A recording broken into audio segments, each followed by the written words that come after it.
នេះខ្ញុំសូមលើកយករថវិដាយប្រយុទ្ធមួយប្រភេទគឺ M10 Boker MPF របស់អាណាចក្រសង្គ្រាមមួយគឺសហរដ្ឋអាមេរិកដែលជាប្រទេសចូលចិត្តធ្វើសង្គ្រាមឬក៏យើងអាចហៅថាមហាប្រទេសដែលលំមសង្គ្រាមមិនចេះចិនណាយដែលធ្វើសង្គ្រាមគ្រប់ទីកន្លែងទាំងអស់ធ្វើសង្គ្រាមដើម្បីពង្រីកឥទ្ធិពលអំណាចធ្វើសង្គ្រាមដើម្បីសេដ្ឋកិច្ចខ្លួនធ្វើសង្គ្រាមដើម្បីសេរីភាពនិងធ្វើសង្គ្រាមដើម្បីដោះស្រាយបញ្ហានយោបាយដែលជាប់គាំងការបើកផ្លូវនយោបាយនិងការទូតដាដល់ផ្លូវទាល់នោះគេតែងតែយកកម្លាំងយោធាមកដោះស្រាយវាយគ្នាមកប្រើទើបហៅមកចូលតុដើម្បីអង្គុយចរចាសារជាថ្មីដូចជាទ្រឹស្ដីនយោបាយរបស់ម៉ៅសេតុងមួយឃ្លាបានពោលថានយោបាយគឺជាសង្គ្រាមគ្មានឈាមប៉ុន្តែសង្គ្រាមគឺជាឧបករណ៍របស់នយោបាយដូចនេះប្រទេសណាដែលចង់មានទឹកមាត់ប្រៃនៅលើតុចរចាជាមួយភាគីដែលជាគូសត្រូវគឺត្រូវមានយោធាខ្លាំងទូយ៉ាងដូចជាកូរ៉េខាងជើងជាដើមបើគ្មានកម្លាំងយោធាដ៏ខ្លាំងក្លានិងមានក្របបែកនុយក្លេអ៊ែរទេនោះម្លេះមេដឹកនាំនិងរបបនយោបាយប្រទេសនេះច្បាស់ជាឌូរលំចាក់ជាមិនខាននិងមានវាសនាដូចជាលីប៊ីស៊ីរីនិងអ៊ីរ៉ាក់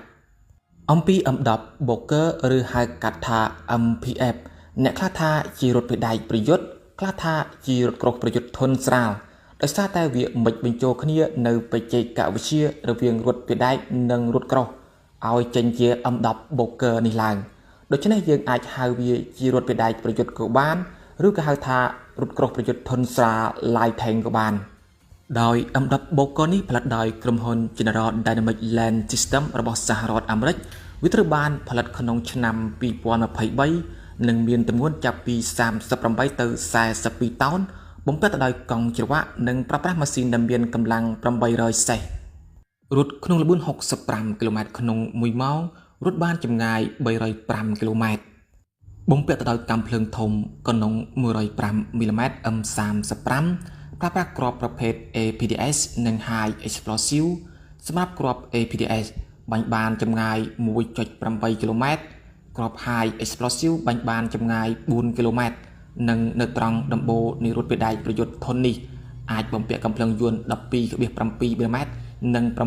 7.62 មីលីម៉ែត្រនៅខាងមុខនៃ Turret បំពាក់បំពង់សម្រាប់បាញ់គ្រាប់បែកចំនួន8អមសងខាងចំណែកស្រទាប់ដៃថែបដែលស្រោបការពារវាគឺអាចការពារពីការវាយប្រហារដោយគ្រាប់កាំភ្លើងធំនិងគ្រាប់កាំភ្លើងយន្តគ្រប់ធន់ទាំងអស់ដោយទូពណ៌នៅខាងលើដូចគ្នាទៅនឹង M1A5 និង M1A2A5 Sub V3 បំពាក់កាំភ្លើងយន្តកាមេរ៉ាចាប់យករូបភាពសត្រូវដែលនៅឆ្ងាយប្រព័ន្ធបញ្ជាបាញ់ដោយ Computer ប្រព័ន្ធសម្រាប់មើលនៅពេលយប់និងប្រព័ន្ធការពារ NBC M10 Boker គឺសហរដ្ឋអាមេរិកផលិតវាឡើងដើម្បីចូលប្រយុទ្ធក្នុងសមរភូមិដែលស្ថិតក្នុងព្រៃជ្រៅនិងផ្លូវលំបាកដូចជាចន្លងភ្នំឆ្លងកាត់ទន្លេនិយាយឲ្យខ្លីនិងងាយស្រួលយល់រត់ពីដៃប្រយុទ្ធប្រភេទនេះគឺសម្រាប់ប្រើប្រាស់ក្នុងភូមិសាស្ត្រតំបន់អាស៊ីអាគ្នេយ៍តែម្ដងទូយ៉ាងដូចជាថៃកម្ពុជាឡាវភូមាវៀតណាមដោយសារតែប្រទេសក្នុងតំបន់នេះសម្បូរព្រៃឈើនិងចន្លងភ្នំរថក្រោះប្រយុទ្ធធន់ធ្ងន់ដែលមានទម្ងន់ធ្ងន់ទូយ៉ាងដូចជា M1A5 ឬក៏ M1A2A5 Sub V3 ជាដើមមិនស័ក្តិសមក្នុងតំបន់នេះនោះទេគឺវាងាយនឹងជាប់ភក់ផុងនិងចូលទៅក្នុងព្រៃជ្រៅមិនកើត